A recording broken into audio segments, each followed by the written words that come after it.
ఇక తెలంగాణ సర్కార్పై పోరు తలపెట్టింది కమలం పార్టీ. తెలంగాణ ప్రభుత్వ ఏడాది పాలనపై ఇవాల్టి నుంచి బీజేపీ పోరుబాట పట్టింది. మరోవైపు హైదరాబాద్లో ఆఫీసులో వర్క్షాప్ ప్రారంభమైంది. దానికి సంబంధించిన బ్రేకింగ్ ఇది. హైదరాబాద్ బీజేపీ ఆఫీసులో సంస్థాగత ఎన్నికలపై రాష్ట్ర స్థాయి వర్క్షాప్ స్టార్ట్ అయింది. తెలంగాణ అధ్యక్షుడు కేంద్ర మంత్రి కిషన్ రెడ్డి అధ్యక్షుడి ఆధ్వర్యంలో ఈ వర్క్షాప్ని నిర్వహిస్తున్నారు.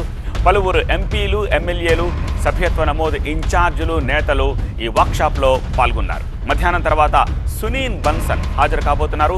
పార్టీ మండలాధ్యక్షుల ఎన్నికలపై కసరత్తు కొనసాగుతోంది. డిసెంబర్ 15 నాటికి మండలాధ్యక్షుల ఎన్నికలు పూర్తి చేయాలని టార్గెట్ పెట్టుకున్నారు పార్టీ నేతలు. ఇప్పటికే రాష్ట్రంలో బూత్ కమిటీ అధ్యక్షుల ఎన్నికలు కొనసాగుతున్నాయి.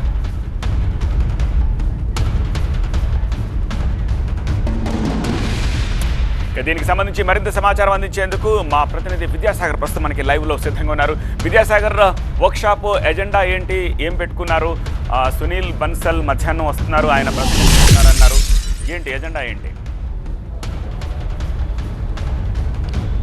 సంస్థాగత ఎన్నికల మీద బీజేపీ ఫోకస్ పెట్టింది. ముఖ్యంగా ఇప్పటికే 35 లక్షలకు పైగా సభ్యత్వ నమోదు పూర్తి చేసుకున్న తర్వాత బూత్ కమిటీ అధ్యక్షుల ఎన్నికలు జరుగుతున్నాయి. ఆ తర్వాత మండల అధ్యక్షుల ఎన్నికలు జరుగుతాయి. ఆ తర్వాత జిల్లా అధ్యక్షుల ఎన్నిక, ఆ తర్వాత రాష్ట్ర బీజేపీ అధ్యక్షుడి ఎంపిక ఉంటుంది. దీనికి సంబంధించి డిసెంబర్ 15 నాటికి మండల అధ్యక్షుల ఎన్నికలు పూర్తి చేసుకొని జనవరి మొదటి వారానికల్లా జిల్లా అధ్యక్షుల ఎంపిక పూర్తయితే జనవరి చివరి వారంలోపు కొత్త రాష్ట్రానికి బీజేపీ కొత్త అధ్యక్షుని ఎన్నుకోవాలనే లక్ష్యంతో ముందుకు సాగుతుంది. దాంతోపాటు ఒకవైపు ఈ సంస్థాగత ఎన్నికలతో పాటు ప్రభుత్వం మీద వైఫల్యాల మీద ఫోకస్ కూడా పెట్టి పోరుబాట కార్యక్రమం రేపటి నుంచి ప్రారంభం కానుంది. రేపు ప్రభుత్వం మీద పోరుబాట ఏదైతే ప్రజా విజయోత్సవాల పేరిట ప్రభుత్వం నిర్వహిస్తుందో దానికి కౌంటర్గా బీజేపీ 6 మోసాలు 66 అబద్ధాలన్న పేరిట ఒక ఛార్జ్ షీట్ని కూడా రిలీజ్ చేయబోతుంది. ఆ తర్వాత ప్రభుత్వ వైఫల్యాలను ఎలా ప్రజల్లోకి తీసుకెళ్లాలి, దాంతోపాటు సంస్థాగతంగా పార్టీ బలోపేతం చేసుకునే దిశగా కూడా చర్యలు చేపట్టిందని చెప్పాలి. ముఖ్యంగా అందులో భాగంగానే ఇప్పుడు జరుగుతున్నటువంటి వర్క్ షాప్ కొద్దిసేపటి క్రితమే ప్రారంభమైంది. దీంట్లో బీజేపీ రాష్ట్ర అధ్యక్షుడు